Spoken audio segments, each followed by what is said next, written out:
Goede Morris. Deze aandacht is für Mittwoch, den 28. Juni. Mein Name ist John Pana von Tamaulipas. Wir lesen hier zum Anfang zum Vers in Hebräer 11. Durch den Glauben ward gehorsam Abraham, der berufen ward, auszugehen in das Land, das er ererben sollte, und ging aus und wusste nicht, wo er hinkäme. Durch den Glauben ist er ein Fremdling gewesen in dem verheißenen Lande, als in einem Fremden, und wohnte in Hütten mit Isaac und Jakob, den Miterben derselben Verheißung, denn er wartete auf eine Stadt, die einen Grund hat, deren Baumeister und Schöpfer Gott ist. Abraham leefde im Glauben, en hij ging im Gehorsam uit zijn land uit, wobei hij nicht wist, wo sein Ziel war. Dadurch, wie hij ein Fremdling im verheißenen Land, dat meint hij weer nicht thuis op der Stadt, wo hij war, en hij wohnt an Hütten. Einmal war er fing, hij stellt seine Hütte auf eine frische Stadt ab. Eine Hütte wie nicht in eine bleibende Wohnung, das bedeutet hij wie nicht thuis en vastgebunden. Hij leert nur eine Stadt, wo er einen Grund hat. Darin wohnt er in Hütten. Hij wird hier nicht heimisch, thuis. Hij leert nur der Zukunft hier. Das Hebräer sagt, denn wir haben hier keine bleibende Stadt, sondern die zukünftige suchen wir. Nicht hier auf der Welt haben nicht irgendwo, wo bleiben das. Wir kicken nach dort, wo bleiben das. Und nur der Zukunft hier. Du willst auch von dir uns mit dir anladen. Diese Welt ist nicht unsere Heimat.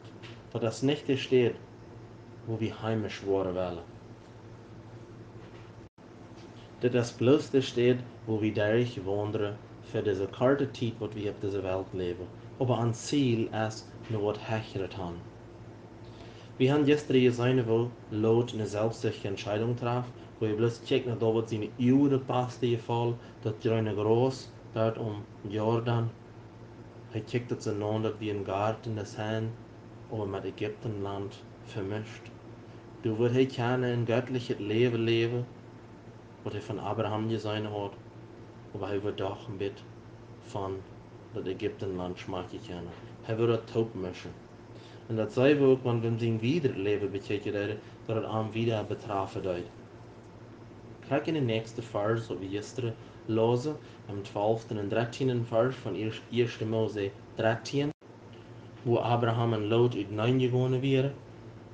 Dann sagt er im 12. Vers, Abraham wohnt am Land Kanaan und Lot in den Hütten der Jordan-Gegend und setzte seine Hütte gen Sodom. Besonders das Wort gen. Das meint so viel, er hat sich an der Richtung Sodoms gewandt, but ohne Stadt wie er getroffen. Wahrscheinlich wie er noch nicht eine Stadt angetroffen. Wenn er hat doch gewisse klar hätte. Er will nicht an Sodom antragen, aber er trug all but ohne Stadt. Wenn der 13. Vers sagt, wenn die Lied in Sodom wieder böse, und sie der Säuer jen Gott sind. So Lot seine Entscheidung brachte ihm an die falsche Richtung an. Er will nicht fortschreiten, eine Stadt anzutragen, aber er will ganz aber bekannt bleiben. Satan schafft auch so noch von der in unser Lebens. Er will uns nicht direkt was Deut in den Sinn bringen. Er will haben, wie soll ein kleiner Schritt immer nur an den Arm kommen. Im nächsten Kapitel, Kapitel 14, Vers 12, das ist, wo das ein Krieg gab, und das sagt, Lot ward auch verschlapt. Und du sagst dort, denn er wohnte zu Sodom. Nu wohnte er nicht bloß nicht um Wiederkunftsstadt, nu wie er all eine Stadt angetroffen. Im Kapitel 19, der erste Vers, als der Engel an der Stadt ankommen, dann sagt er all, er satt am Tor. Du war der Ungestalte Sorte. Lot, durch den, dass er die Entscheidung, die er getroffen hat, in einem kleinen Schritt, wie er so weit gekommen, dass er in dieser Welt heimisch geworden wird. Dass er in Sodom Tüß geworden wird. Ein von den Sodomschen Menschen wie geworden. Abraham derjenige, er wohnt in Hütten. Er will sich nicht heimisch merken in dieser Welt.